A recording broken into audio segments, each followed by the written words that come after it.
এই যে 5 নং ওয়ার্ডের ভিতরে যে আমরা বলছি যে এই রোডটা করবার সময় একবার ভাঙ্গে পড়ে গেছিল, তারপরে আবার বলছি যে কন্ট্রাক্টরের যে আপনারা এরকম এরকম পিলার মারে সুন্দর করে আপনারা এই রোডটা ভালো করে আপনারা কাজ করে যান। তারা কি করছে, কাঁচা এই যে বালুরি দিয়া তারা এই কাজটা করে দিয়ে গেছে। এই পানি ওঠার আগে এটা ভাঙ্গে দস্যা ফিরে গেছে। তো গাদায় কোনোদিন ফোন পানি খায় না, গাদায় গোলায় খায়। হ্যাঁ, তো আজকে কি পরিণতি হয়েছে এই দেখেন, আপনারাই দেখেন। আমরা আর কি বললাম, এই যে কি করলো, এই যে কামরা করলো হইলো, এখন আরেকটা যদি বৃষ্টি আসে একেবারে দলায় সব ফেলে দেবে। এই আড়ার মতন তো কোনো পরিস্থিতি থাকতো না।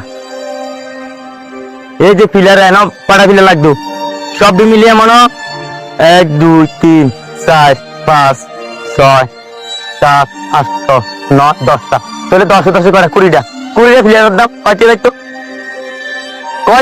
আর এই 20টা পিলার লাগে বিল্লা এই রাস্তা শেষ। হেঁটে যাবো গা, এতে গেছি গা, এটা দাঁড়ানোর পরে এটা হেঁটে যাবো গা। তো তাহলে রাস্তার গুনি একটা পরিরুদ্ধ শেষ।